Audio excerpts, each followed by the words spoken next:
Hare Krishna, Dandot Pranam Prabhu. Hare Krishna Prabhu, Dandot Pranam. Hare Krishna Prabhu, Dandavats Pranam Prabhu. Hare Krishna Prabhu, Dandot Pranam. Hare Krishna Prabhuji, Dandavats Pranam. Hare Krishna Prabhu. Hare Krishna Prabhu, Dandavats Pranam. Hare Krishna Prabhu, Dandavat Pranam. Hare Krishna, Dandot Pranam to all of you. We'll get started. I was traveling, so I just got late today. Om Ajnana-timirandasya Jnana-Anjana-Shalakaya Chakshurunmilitam Yena Tasmai Shri Gurave Namaha Shri Chaitanya Manovistam Stapitam Yena Bhutale Swayam Rupa Kadamayam Dadadi Swapadandikam Vandeham Shri Guru Shri Yuta Padakamalam Shri Gurum Vaishnavamscha Shri Rupam Sagrajatam Sakakana Raghunatanvitam Tam Sajivam Sadvaitam Savadutam Parijana Sagitam Krishna Chaitanya Devam Shri Radha Krishna Padam Sahakana Lalita Shri Vishakanvitamscha He Krishna Karuna Sindhu Dinabandho Jagatpate Gopesha Gopika Kanta Radha Kanta Namostate Tapta Kanchana Gaurangi Radhe Vrindavaneshwari Rishabhanu Sute Devi Pranamami Haripriye Vancha Kalpatarubhyascha Kripa Sindhubhya Evacha Patitanam Pavanebhyo Vaishnavebhyo Namo Namaha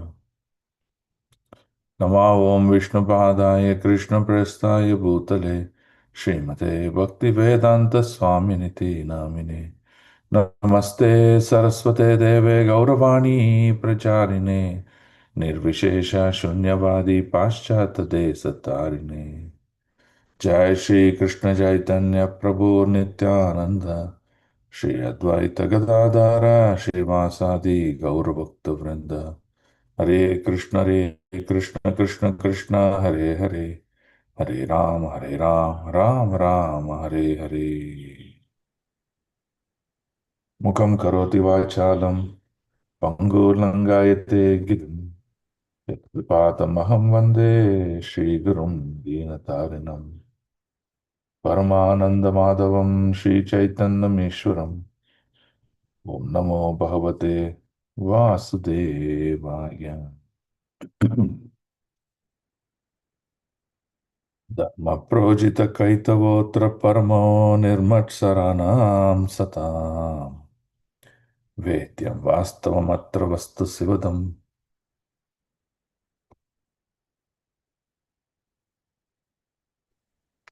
Tapatrayon Vetyam Vastavamatra Vastu Sivadam Tapatrayon Srimad Bhagavate Mahamune Krite Kimba Parairishvaraha Satyo Hiri Avarudhyate Atrabhishu Shruvi Tatsana Nigamakalpataror Galitam Valam Sukamuka Amrita Drava Samyutam Pibata Bhagavatam Rasamalayam Muhuraho Rasika Bhuvi Bhavaka Srinvatam Swakata Krishna Punyashravana Kirtana Hridayantastohi Abhadrani Vidhanoti Sugratsata. Okay, so now in the second chapter,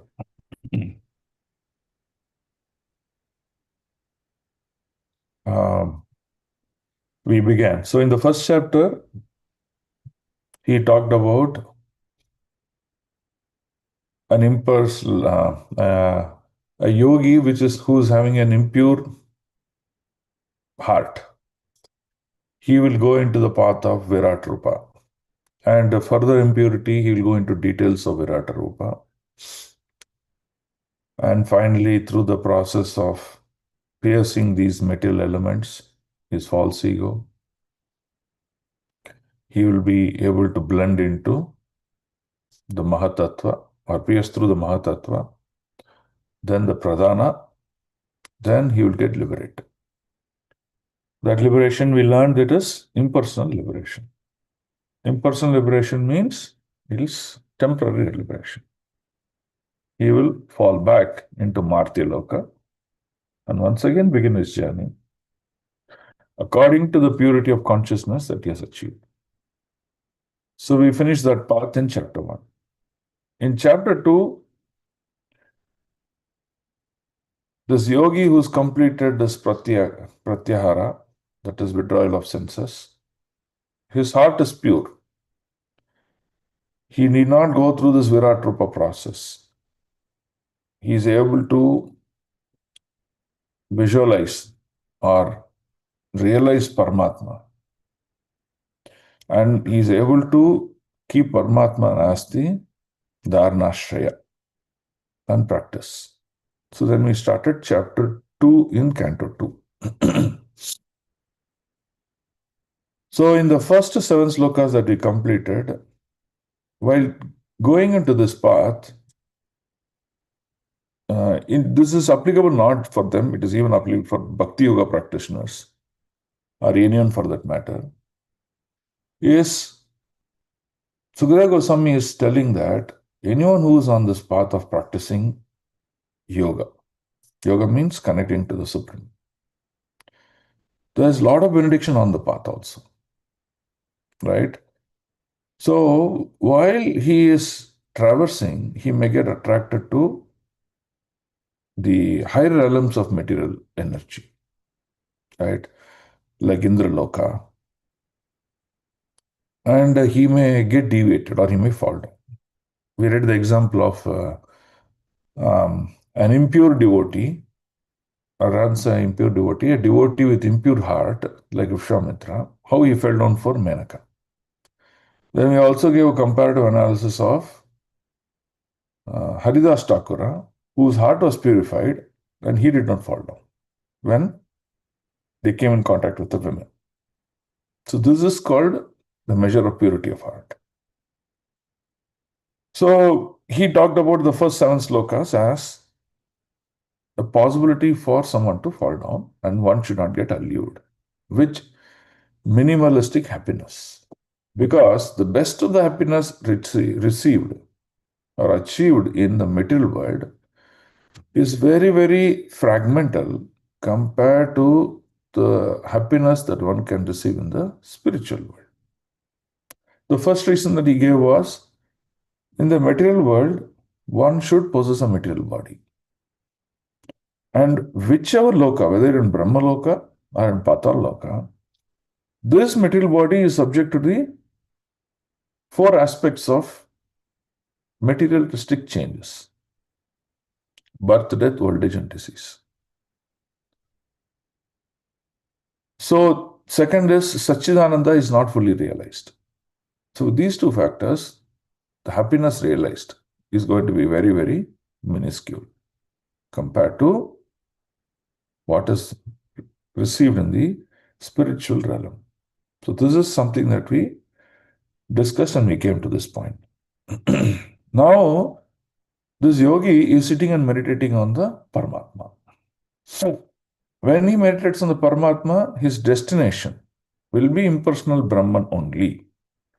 But he is meditating on Paramatma. So that means there are 2 stages. Brahmeti, Paramatmeti, Bhagavaniti Shabdayati. So now he is in the stage 2. That means he is able to make himself realize up to the Paramatma realization. So, continuous practice of yoga in the Paramatma stage by a yogi, in subsequent birth, he will be able to come to the platform of Bhagavan realization. Right? For this, we gave the examples of Sukadeva Goswami himself.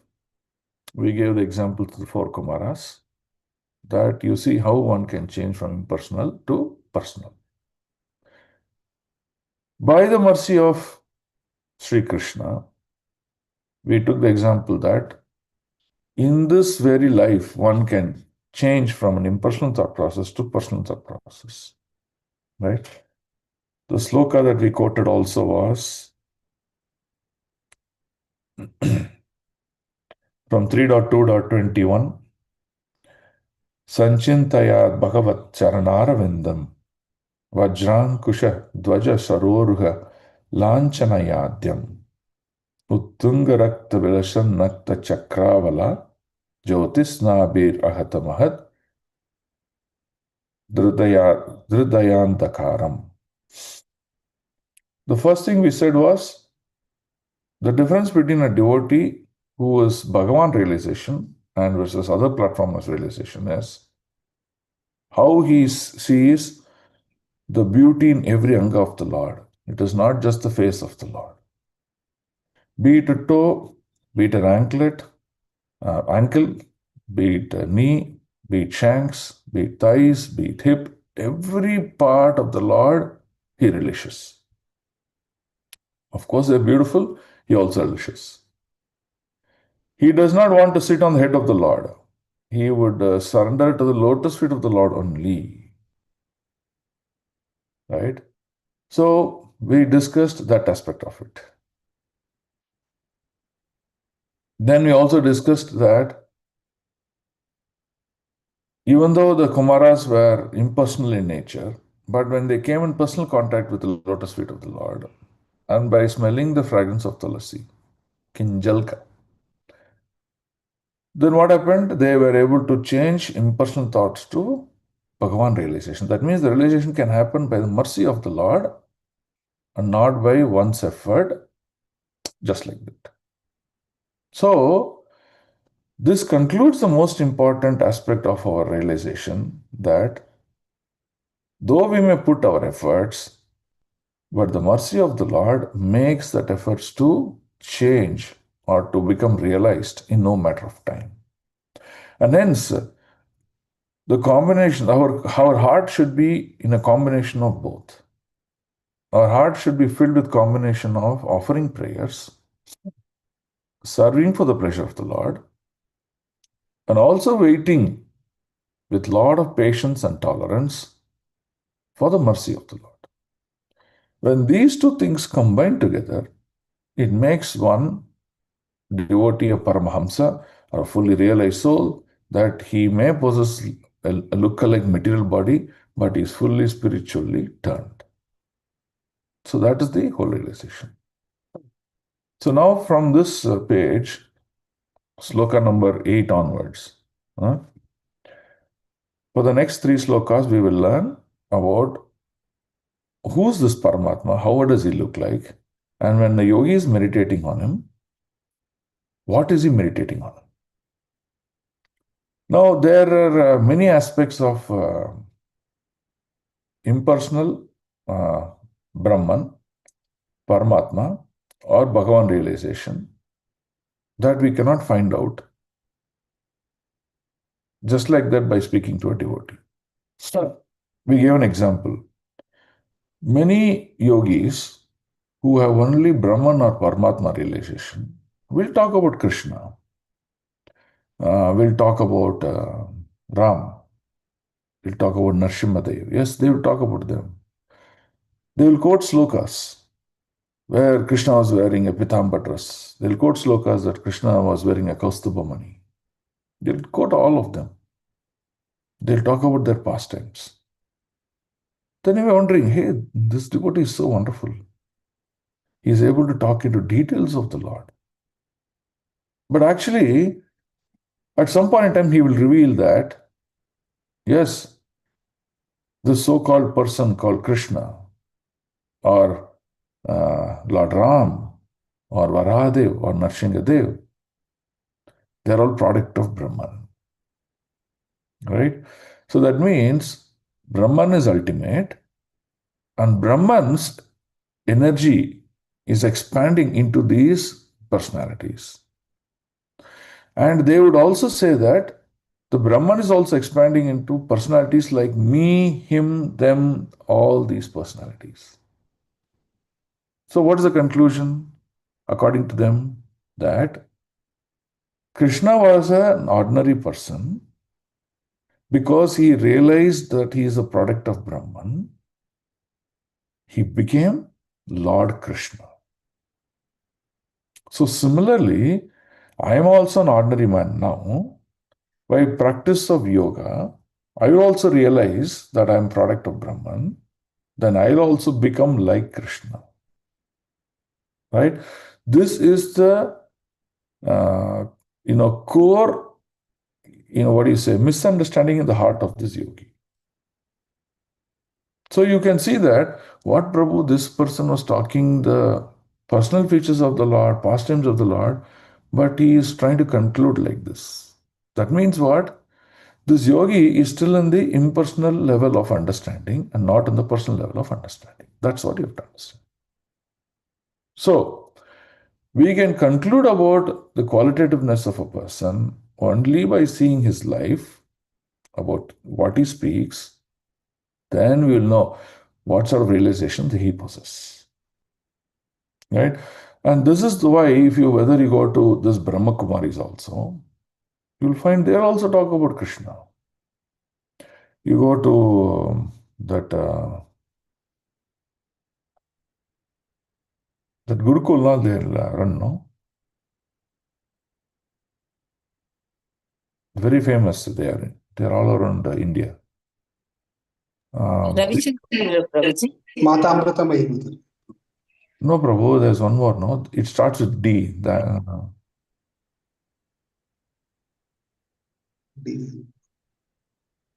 In which place, Prabhu?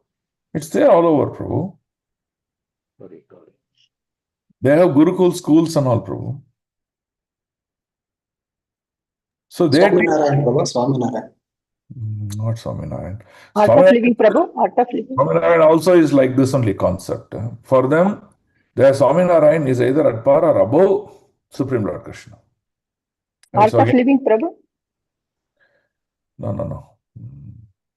Okay, we all know some. The name will No, come. it is Swaminarayan team only. It is in Mysore Road. There is a Gurukul school. Yeah, it is headed by, I think, Swaminarayan temple people only. Okay, you'll strike me. I'll again tell. So if you go, no, you'll see that, oh, Prabhu, they're teaching slokas, they're quoting all the Upanishads, they're quoting everything, they're teaching Srimad Bhagavatam, everything they will say. And you may be attracted saying that this is a perfect place to put. But actually, if you look at the core inner consciousness, that changes. And that is actually very, very offensive to the Lord. That's what you have to understand. Okay. So now let's read the next three slokas continuously, where Sukadeva Goswami is explaining the nature and the features of what Paramatma is like. Okay. So what we know as of now, Paramatma is about 12 inches, 8 to 12 inches in height, and he lives in his heart. And he's got a form, and he's got 400s, right? Where he's got Shankha, Chakra, Gada, Padma as the weapons in his hand. So now you will see the greater description of that Paramatma. Okay. Reading from Canto 2, Chapter 2, Text 8. Kechit swadehantar hridayavakashe pradashe matram purusham vasantam chaturbhujam kancharattanga sanka gadadaram dharanaya smaranti. Translation. Others conceive the personality of Godhead residing within the body in the region of the heart and measuring only 8 inches, with 4 hands carrying a lotus wheel of a chariot, a conch shell, and a club, respectively. This is the first description of Paramatma. So that means what it says, it resides in the personality of Godhead. He expands. We all know he expands as Shiradaksha Vishnu. So that means he expands and he resides within the body of us, of every living entity, called Kshetrajna. Right? And where does he live? He lives in the heart. Okay? And what does he do? He's measuring 8 inches. Mukaladi. Then he's got 4 hands. And in his 4 hands, he's carrying a definitive kind of things. One, he's carrying a lotus, he's carrying a wheel, he's carrying a conch shell, and he's carrying a club. Okay? So this is the first definition he gives. Now let's read the purport. Can someone read the purport entirety?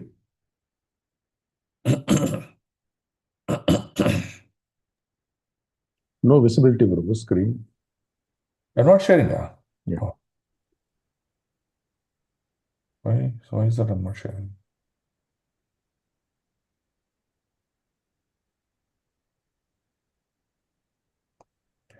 Yeah, read the purport. Hare Krishna, Dandavat Pranam Prabhu. Yes. The all-pervading personality of Godhead resides as Paramatma in the heart of each and every living entity. The measurement of localized personality of Godhead is estimated to expand from the right finger to the end of the thumb, more or less 8 inches. The form of the Lord described in the verse with the distribution of different symbols, beginning from the lower right hand up and down to the lower left hand with the lotus, wheel of chariot, and conch shell and club, respectively, is called Janardana, or the plenary portion of Lord who controls the general mass. There are many other forms of Lord with the varied situation of symbols of lotus, conch shell, etc. And they are differently known as Purushottama, Achyuta, Narasimha, Trivikrama, Rishikesha, Kesava, Madhava, Aniruddha, Pradyumna, Sangarshana, Sridhara, Vasudeva, Damodara, Janardana, Narayana, Hari, Padmanabha, Vamana, Madhusudana, Govinda, Krishna, Vishnumurti, Adokshasha, Upendra. These 24 forms of this localized personality of Godhead are worshipped in different parts of the plenary system. And in each system, there is an incarnation of Lord having a different Vaikuntha planet in the spiritual sky, which is called Paravyuma. There are other hundreds. There are other hundreds and scores of different forms of Lord. And each and every one of them has particular planet in spiritual sky, of which this material sky is the only fragmental offshoot. The Lord exists as Purusha, or the male enjoyer, although there is no comparing him to any male form in the material world. But all such forms are Advaita, non-different from one another, and each of them is eternally young. The young Lord with the 4 hands is nicely decorated as described below. Hare Krishna. Yeah. Okay. So now let's dwell on this into a little bit more detail. The first we understood the first description of the Lord. The second, look at this. This is the key one here. Okay. It says, the form of the Lord described in this verse with distribution of different symbols, beginning from the lower right, that means the 4 hands, is consisting of the lotus, wheel of chariot, conch shell, club, respectively, called Janardana. Now that means there are many names of Krishna that has been mentioned here, like Purushottama, Achyuta, Narasimha, Trivikrama, Hrishikesha. So what is the difference? How will a Trivikrama look different from Janardana? How will a Purushottama look different from Narayana? So like that, if you take these symbols, they change their positions, right? For example, for one deity, the lotus could be held in the right hand. For another deity, the lotus could be held in the left hand. So by this change of this club positions or this things that he hold in his hand position, you will see the name of Paramatma also changes, or the different Paramatma also comes. Okay. Now look at this portion.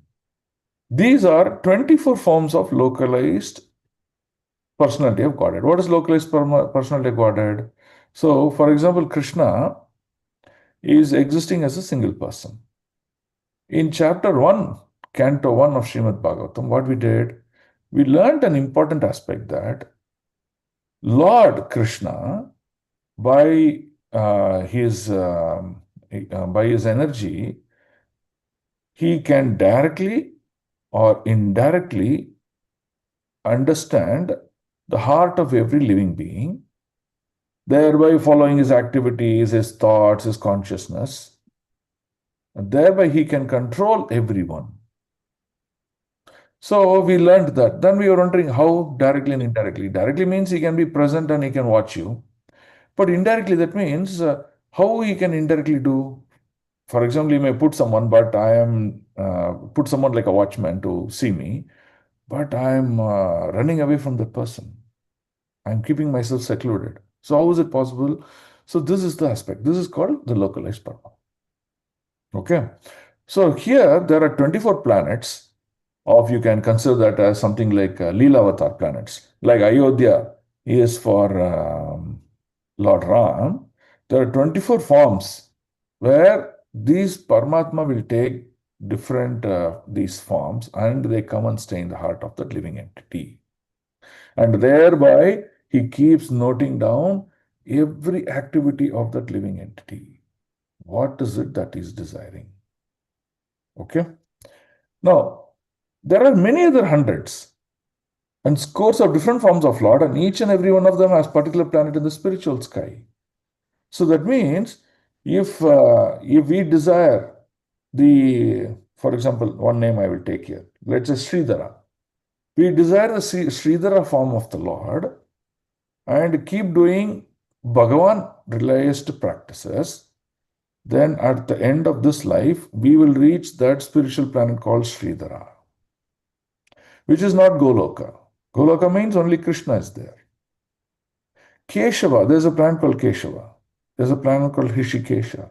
There's a planet called Madhava. There's a planet called Aniruddha. So that's what you have to understand.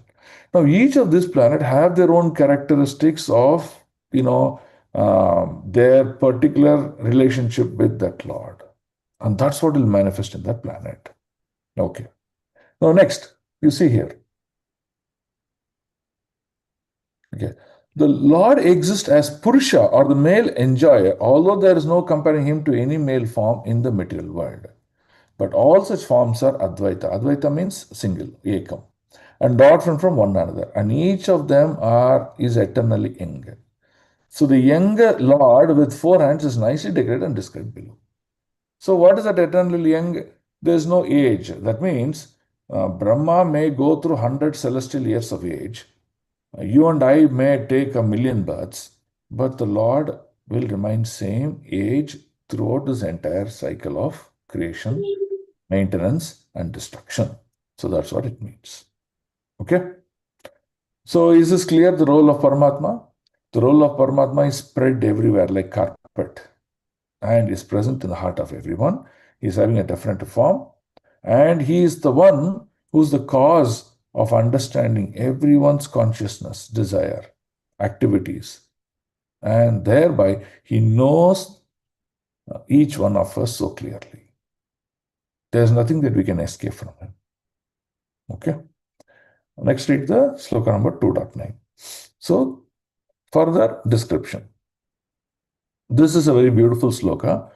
In anywhere you want to quote, you can quote about the beauty of the Lord by this sloka. Okay. Prasanna Vaktram Nalinayate Kshanam Kadamba Kinjalka Vishanga Vasasam Lasan Maharatna Hiranmayan Gadam Spuran Maharatna Kirita Kundalam. Translation. His mouth expresses his happiness. Okay. His eyes spread like the petals of a lotus, and his garments, yellowish like the saffron of a kadamba flower, are bedecked with valuable jewels. His ornaments are made of gold, set with jewels, and he wears a glowing headdress and earrings. That means he's wearing a helmet. He's got earrings, right? So the descriptions are very clear. So what are the 4 main descriptions that are given here? The first is the mouth. His mouth expresses happiness, right? You have to now probably register this in your heart as to how to describe a Paramatma. Second, his eyes. His eyes are like a lotus petal. So if you take a lotus petal, you will see it will be of a definite particular shape. So if you take that and keep it in the eyes, that will be the shape of the eyes. Okay. Then he talked about his garments. Garments are like saffron. Garments are yellowish like the saffron of a kadamba flower. Right. So that's what he talked about the dress. Then he talked about his jewels. Then he talked about all his ornaments are made of gold. Then he's also wearing an helmet and an earring. So this is the definitive form of Paramatma. Okay. We also read this somewhere in the past. Where did we read this description of Paramatma? Any guess? If you can recollect. And Parikshit has attacked. When Parikshit was attacked by whom? Ashwatthama. In the womb. Home. In the womb, okay, but in the womb where he was not, was he present in the womb? He enters the womb. Correct. Okay. So he enters the womb in the form of a angusha. Angusha means the size of a thumb, this much, right? So in this size, he enters the womb and he rotates the womb with such great speed that the radiation of the Brahmastra doesn't enter the womb of Uttara. Thereby he protects Parikshit. In that description, Sukadeva Goswami explains how was Paramatma looking like, right? So the same explanation he is giving here with a little bit more detail. Okay, good recollection of memory. Okay, now let's go to 2.1. Oh, one question I have. Yes, Prabhu. Prabhu, in the previous shloka, that 24 names were given, no? So all are Paramatma, or which Lord is Paramatma? Okay, you have to understand. First, you have to understand is, for example, Govinda. Govinda is Lord, but he also expands as Paramatma. For example, here, Madhava. Madhava is Lord, Supreme Personal Lord, but he also expands as Paramatma. You get the point? So, Madhava exists as Paramatma in the current material anda that we are in. But the same Madhava also has his own spiritual planet where Lord Madhava is the king, or Madhava is the supreme person in that planet. Okay, so here they mention 24, and he says, and scores of different forms of Lord, and each and every one of them particular planet in spiritual sky. So he says, see, hundreds. There are many other hundreds. There are many other hundreds and scores of different forms of the Lord. That means it just goes on and on. Okay, Prabhu? No, but in our heart, in my heart, there is one Paramatma. But which Paramatma is there, we can't tell. It may be Madhava, it may be Sridhara, it may be Padmanabha, whichever. Maybe in some other books, if you go detailly, maybe that may be mentioned. For example, in the current Vaivasvatamanu, if you see the expansion of Garbhodaksha Vishnu into the Shira planet, that may be described, which is the Lord, the primeval Lord expanding as Paramatma. That may be mentioned there. That we will know that, okay, Damodara is in my heart, right? Here, for example, it is said here, Prabhupada is giving some clue here. He's saying, the form of the Lord described in this verse, with the distribution of different symbols, is called Janardana, right? So now why is saying Janardana here, but not the other 24? Maybe Janardana is the actual Paramatma who's there in the heart. But to get the detailedness of it is Janardana or not, we have to refer more detailed Acharya's commentary. Then we may conclude Janardana. Right? Okay. Like that, we have to see which commentary of Acharya will conclude. And how the Acharya will know, because the Lord would have revealed to him, that particular Lord would have revealed to him, I am the one who is existing in his heart, and hence he will write in the book. See, the Lord, so and so Lord is existing, like this form.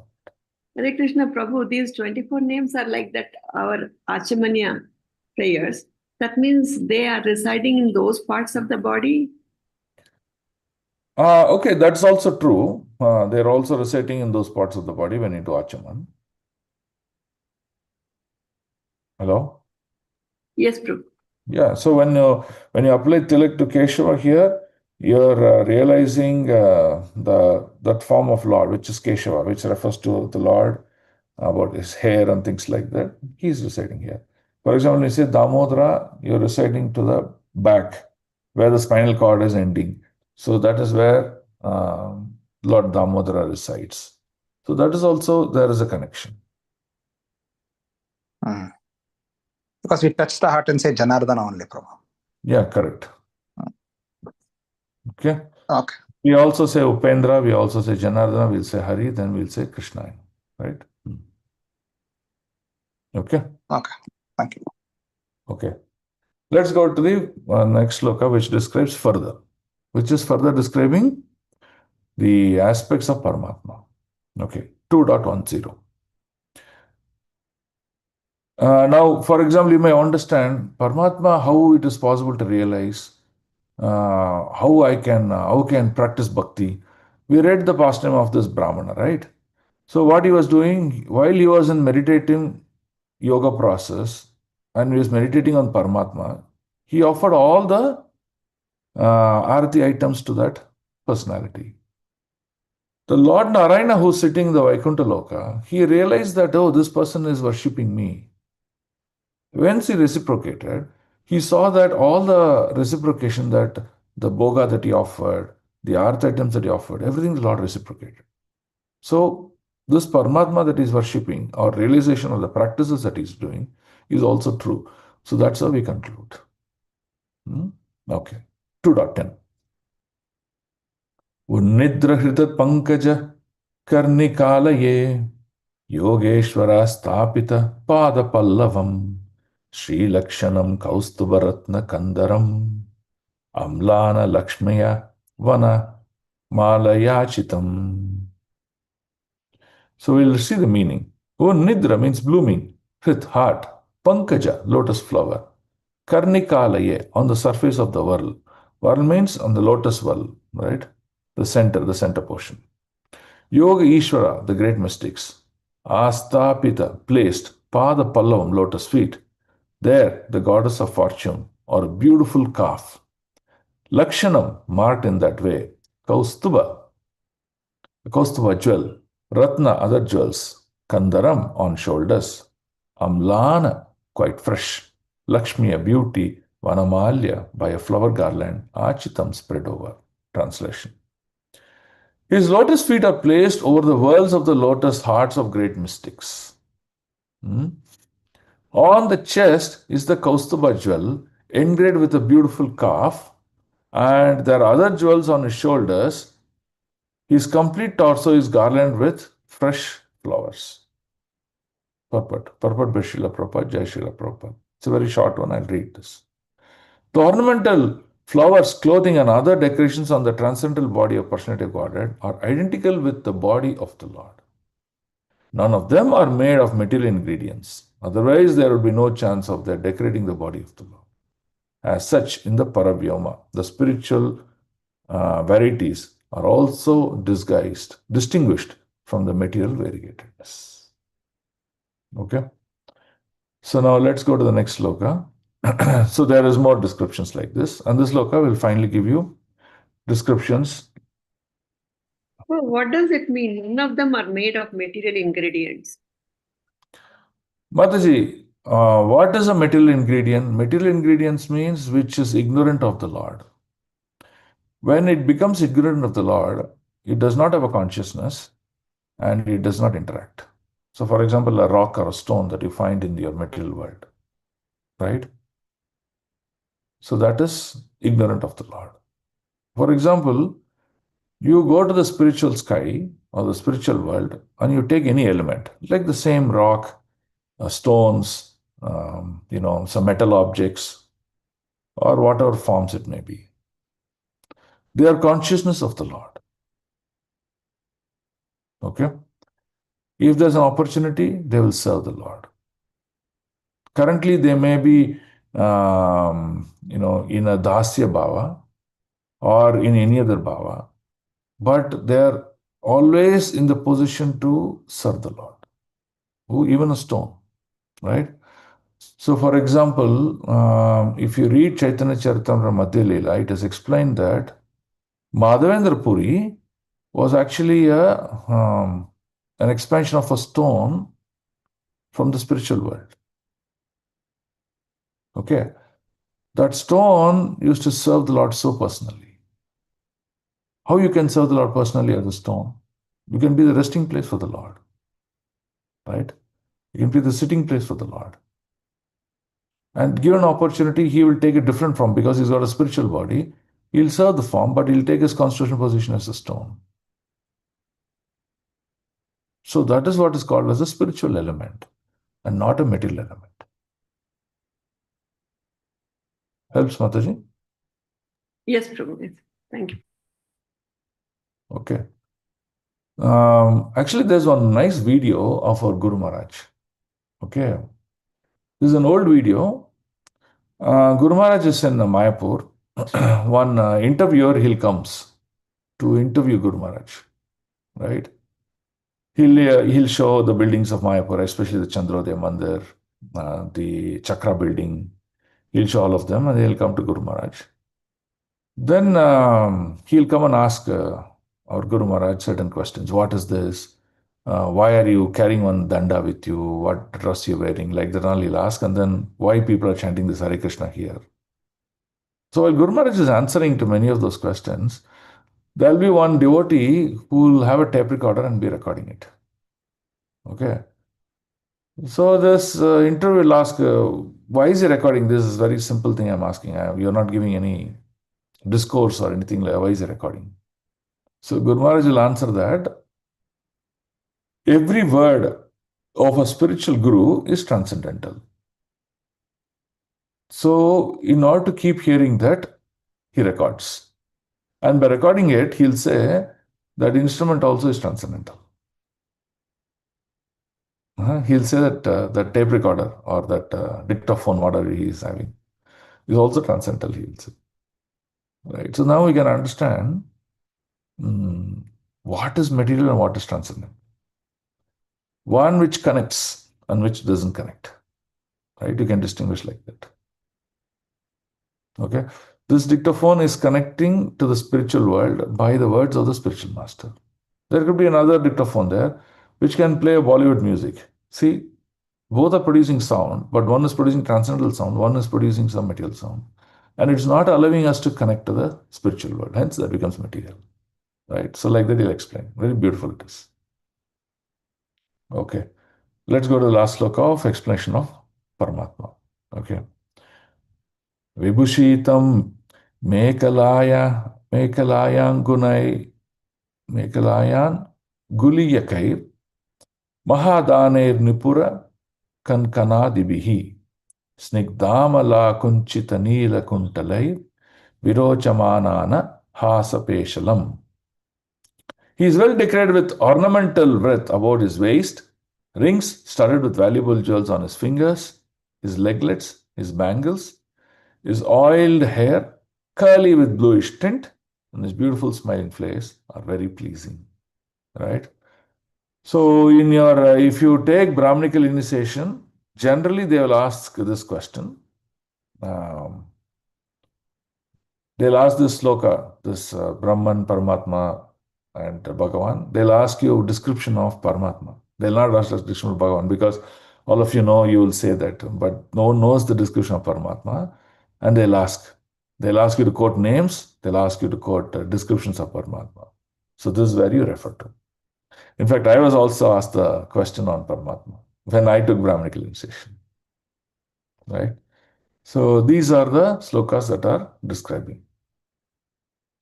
Okay, so now we'll come back. So he is described Paramatma. So now we'll come back about the impure heart and pure heart. Right? The impure heart went to the path of Virat Rupa meditation, where the pure heart went to the Paramatma form of meditation. So he is continuing there. Okay. 12.12.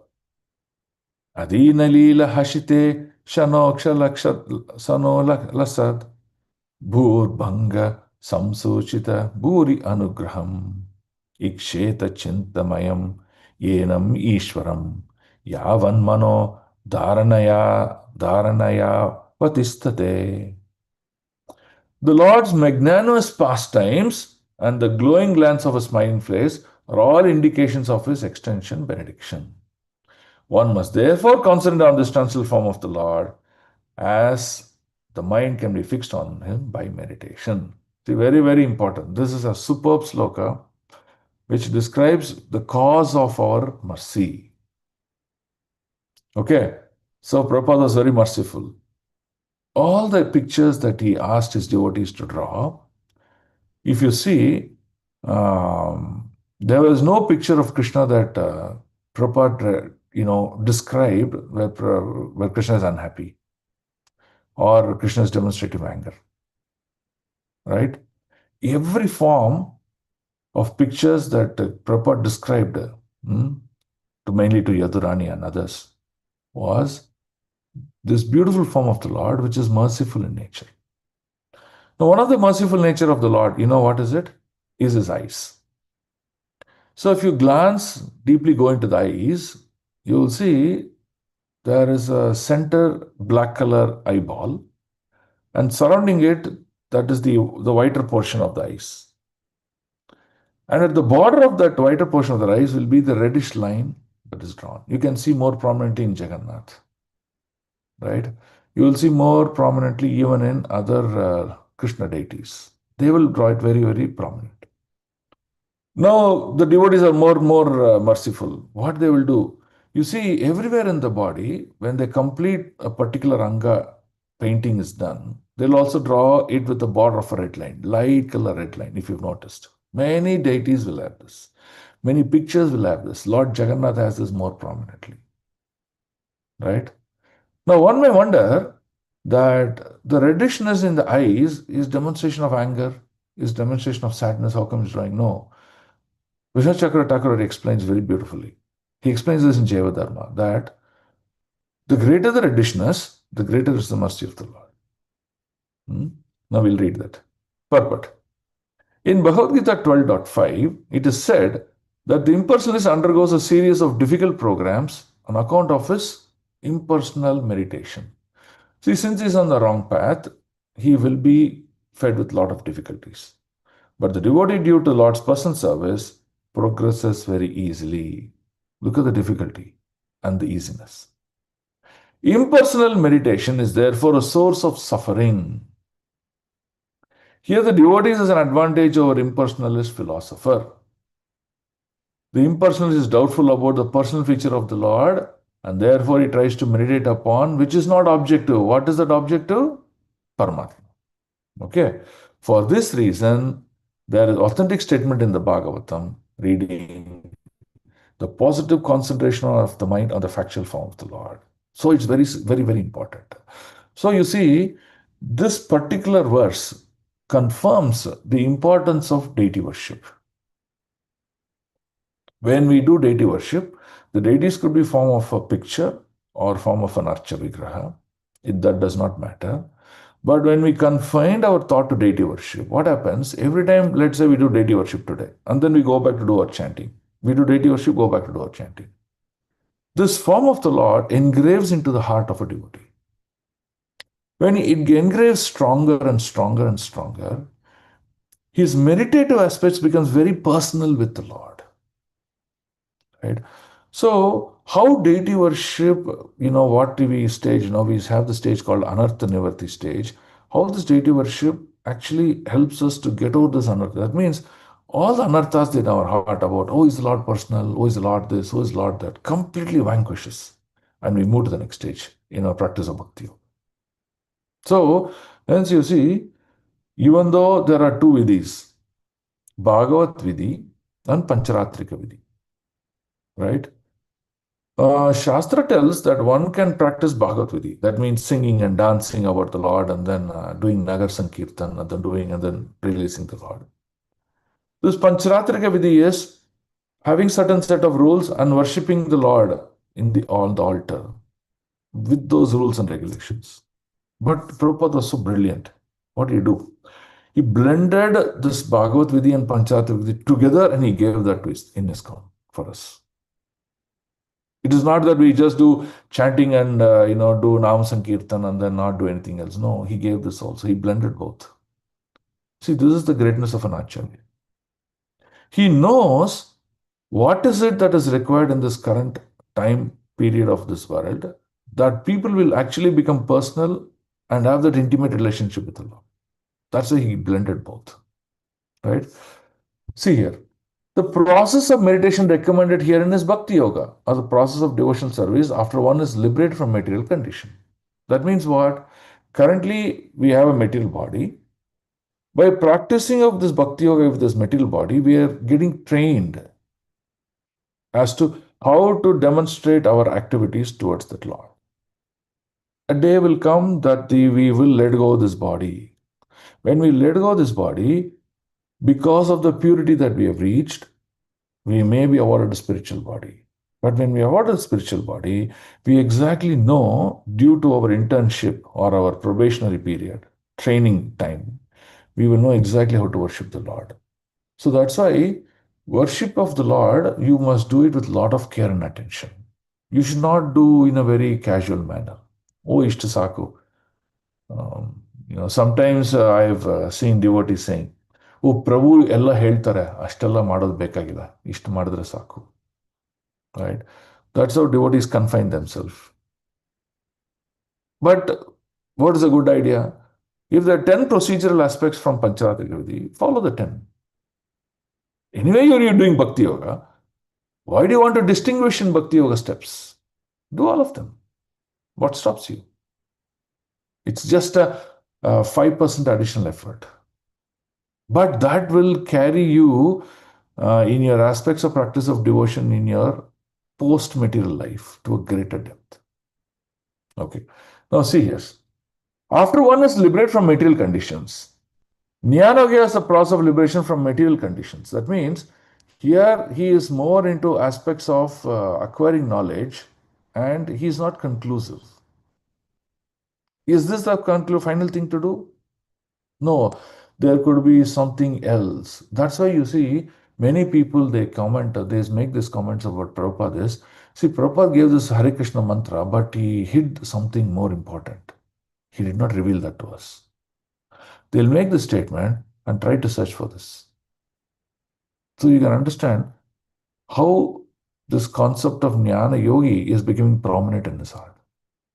In fact, there are many people in our temple only who will make that comments. I don't want to name them, but I know what they comment. And from the comment, you can conclude, oh, see, he's coming to temple, he's eating prasadam, but he is not really into Bhakti Marga. He is into mix of Jnana Marga and Bhakti Marga. You can understand that. Okay? Now look at this. After one is liberated from condition, very, very beautiful point he'll say. Yeah, this we will read.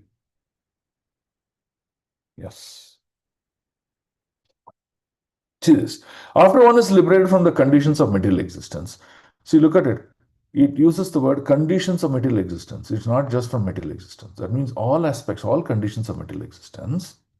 If you say just material existence, that means it refers to current birth only. It doesn't refer to the next birth. Conditions means all different types of material birth also. Okay, that means one is nivritti, as previously stated herein, or one is freed from all material necessities, one becomes qualified to discharge the process of Bhakti Yoga. That means, at least at the time of death, one should no more have any more material duties, thoughts, responsibilities in your heart. What Parikshit Maharaj is demonstrating there. What did he do? He let go of everything. He coronated his son. Whatever need to be done, he finished in one stroke.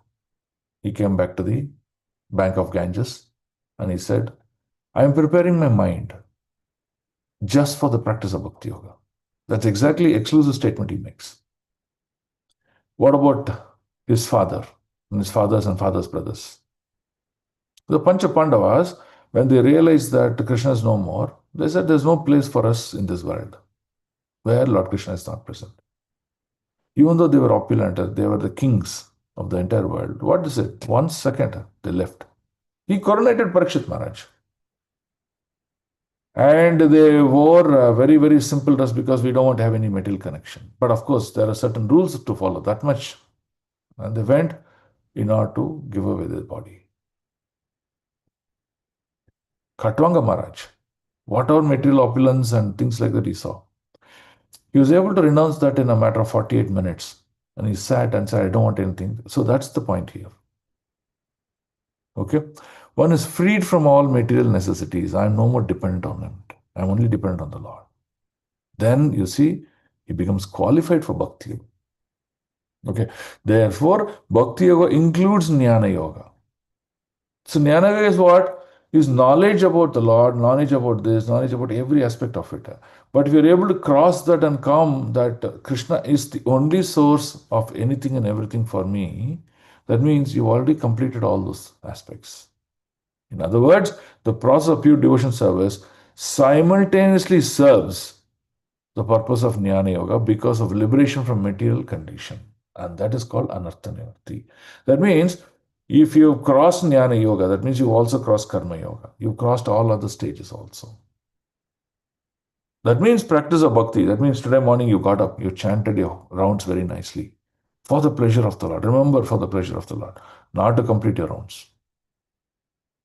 You went and performed a wonderful arti for the pleasure of the Lord. Not just because someone told. That is a primary stage. In the advanced stage, you do it out of love. That is Anartha Nivritti. It has combined the effects of all process of yoga that you're doing. So that means what? You reach the highest level now. You just need to complete it. And that's what this life is about. You need to just realize and complete that bhakti yoga process. And hence, a devotee at this level in ISKCON should give more and time focus on the aspects of nectar of devotion. Okay, hear the nectar of devotion and think about what the great Acharya is telling in fructifying the bhakti in our heart, not into other aspects. That's very, very important. Don't go into lower forms of bhakti. Go to higher forms of bhakti. Okay, so where is this described? Where are these techniques described? They are described with greater vivid examples in Srimad Bhagavatam, but they are described with practical examples with Chaitanya Mahaprabhu and Chaitanya Charitamrita. And that is why, by reading these two documents of Bhagavatam and Chaitanya Charitamrita on a regular basis, one will strengthen that bhakti. Even the finer aspects of bhakti, they will strengthen. They will know. When he's talking about Paramatma, I know what you're talking about. When he's talking about Virat Rupa, I know what is he talking about. Many of you people in the society will also come across people that, oh, Vishwarupa Darshanam is great and things like that. Yeah, but you can understand now what's his consciousness and what treatment need to be given. You will become the perfect doctor for every living entity. Okay? So get to that.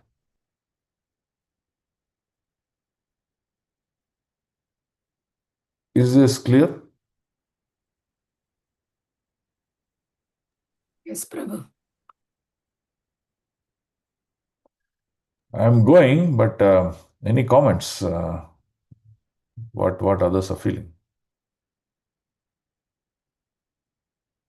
When we read this Anartha Nivritti paragraph, what you highlighted in green, as gave lot of thoughtness about doing this our arati and aspect with a little more extra love, not as a mechanical process. Yeah, that's a That key. that is a hit. Change of heart. That is a hit in my heart, Prabhu. Hare Krishna. I'll give an example, practical example. See, once Shitalanga Prabhu taught us this. Okay. Simple thing, but he made it to realize. We were doing Arti.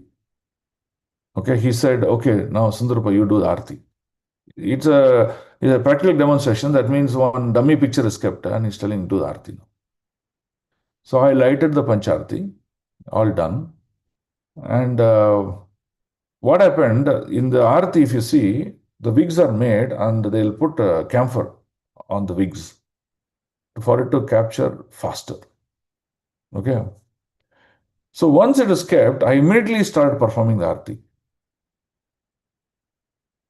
And the second thing I did was, I was doing Arti very close to the Lord, very close to the picture. So then Arti was completed. I was more focused on, oh, am I doing 3? Am I doing 7? Am I doing 2? Am I doing 4? I was focusing on the numbers and nothing else. I was not focusing on the Lord. So he asked me, what did you focus on?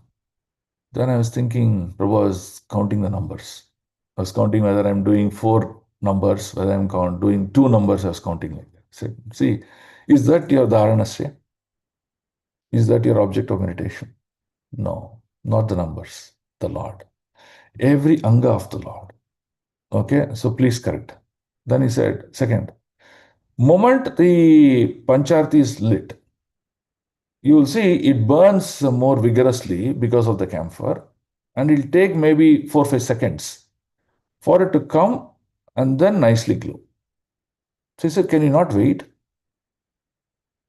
Can you not wait? Can you not see there is a lack of etiquette in your dealing with such high burning and showing next to him? Then I realized, yes, yes, Prabhu. Then third was, why you need to so close to him? What if that fire or the heat of the fire falls on him? Have you ever realized? No. You stay at a distance. He made me to stay at a distance, and he still don't do it. What's the difficulty? See how love makes us to become very detailed in our services.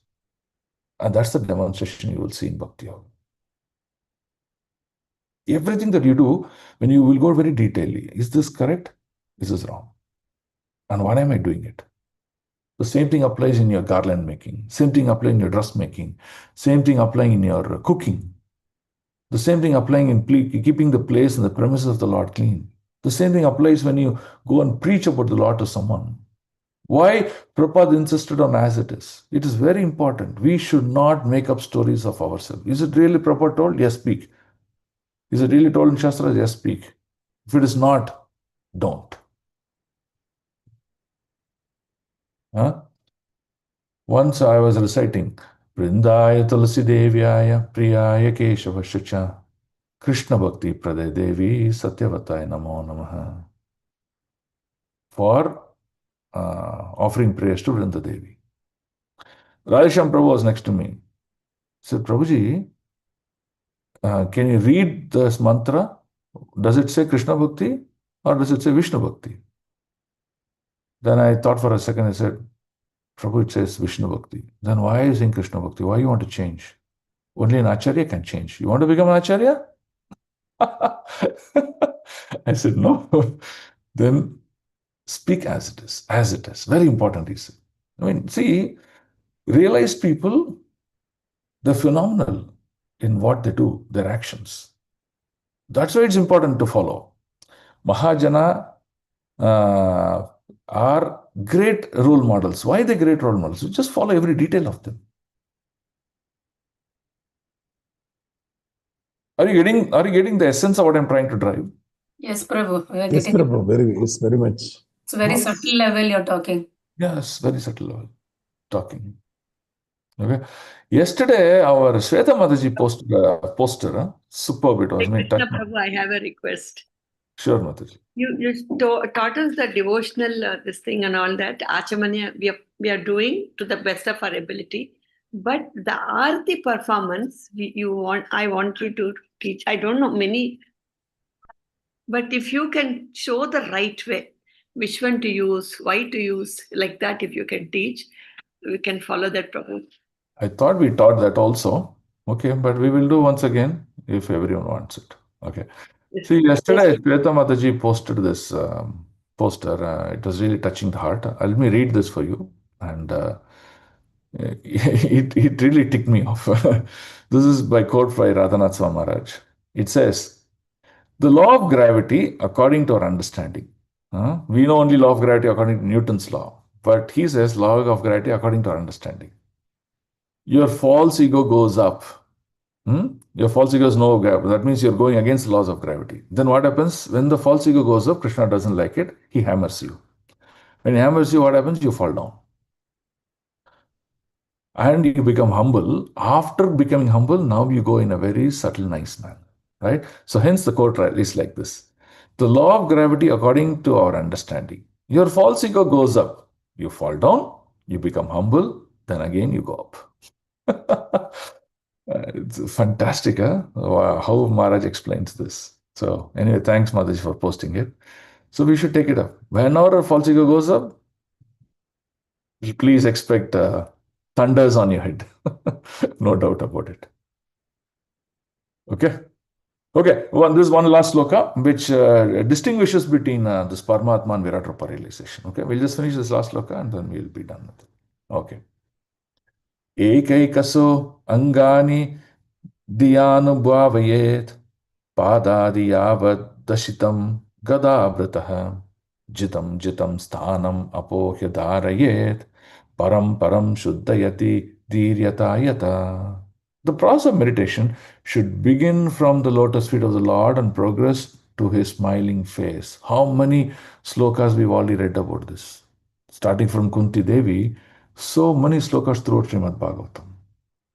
The meditation should be concentrated upon the lotus feet, then the calves, then the thighs, and in this way, higher and higher.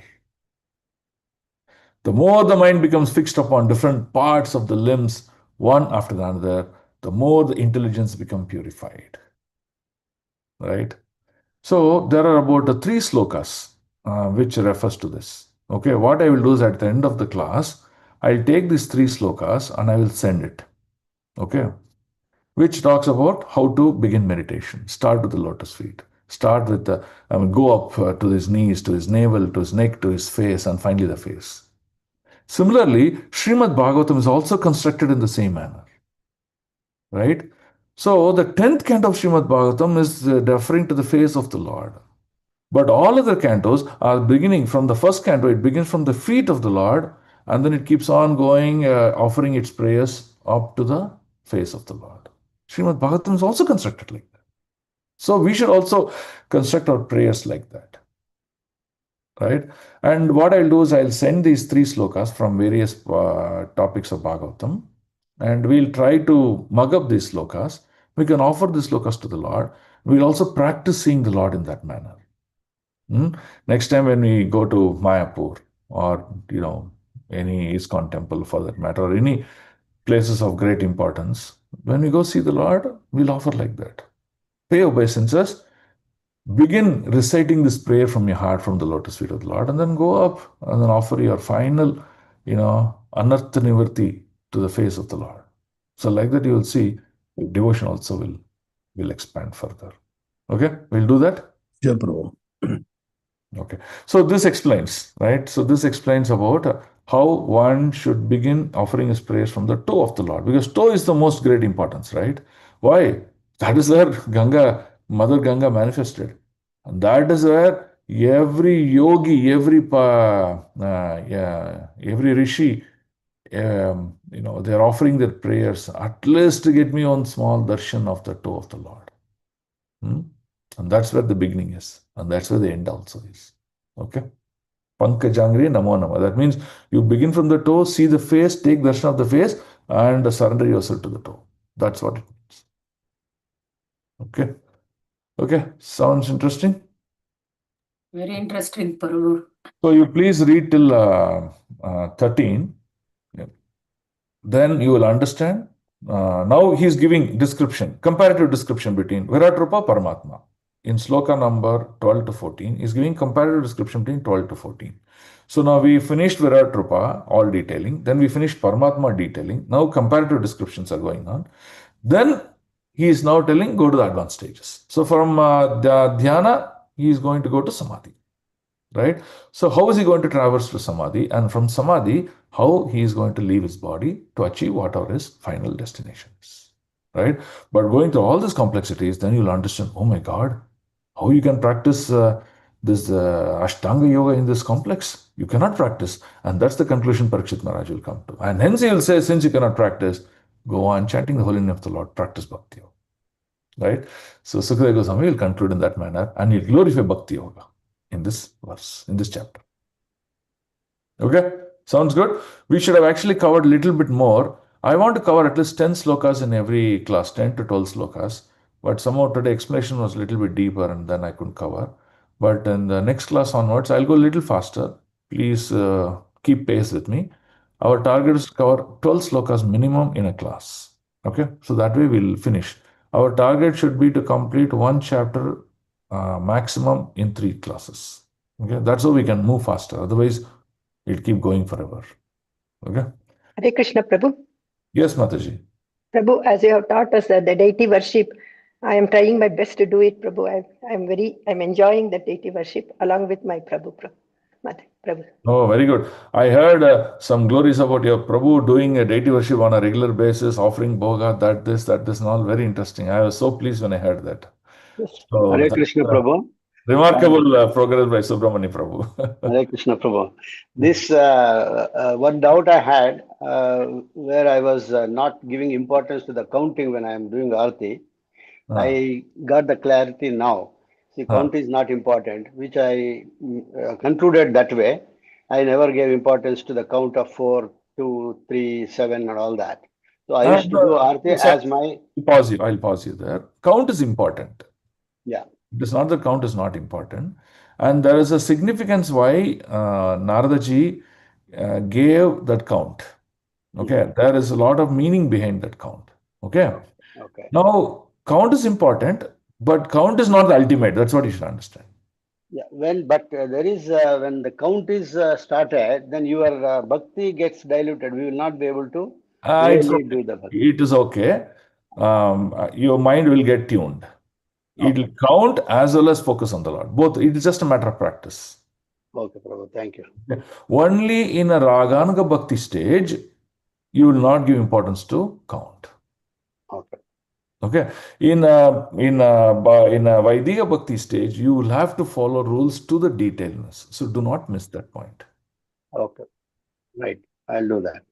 Yeah. Okay. Thank you. Okay. Thank you so much. Okay, so thank you all. If you have any questions, so you can ask or you can post it in WhatsApp and I will help you with your answers. Okay. ग्रंथराज Shrimad Bhagavatam की जय, श्री प्रभुपाद की जय, गुरुदेव की जय, निताय गौर प्रेमानंदे, वाञ्छा कल्पतरुभ्यश्च कृपा सिन्धुभ्येव च पतितानां पावनेभ्यो वैष्णवेभ्यो नमो नमः। अनंत कोटि वैष्णव वृंद की जय, वैष्णव ठाकुर श्रील प्रभुपाद की जय। ओम तत्सत। Thank you, Hare Krishna. Hare Krishna. Thank you, Thank you, Prabhu. Hare Prabhu. Krishna. Thank you, Hare Prabhu, for class, Prabhu. Krishna Hare Prabhu. Krishna. Dandavat pranam to all Matajis and Vaishnavas. Hare Krishna Prabhu, Hare Dandavat Krishna. Pranams. Hare Krishna Prabhu. Dandavat pranam. Hare Krishna. Nice. Hare Krishna Prabhu, Dandavat Pranam Prabhu. Thank you. Today's class is so nice, Prabhuji. Thank you. Huh? Sorry? Today's class is so nice, Prabhuji. Okay. Welcome, Mataji. Hare Krishna. Hare Krishna, Dandavat Pranam Prabhu. Hare Krishna. Hare Krishna Prabhu. Dandavat Pranam Prabhu. Hare Krishna. Dandavat pranam. Hare Krishna Prabhu. Dandavas Pranam. Thank you so much, Prabhu. Hare Krishna. Hare Krishna. Dandavat So pranam. deep and big. Okay. Okay. Shall we end?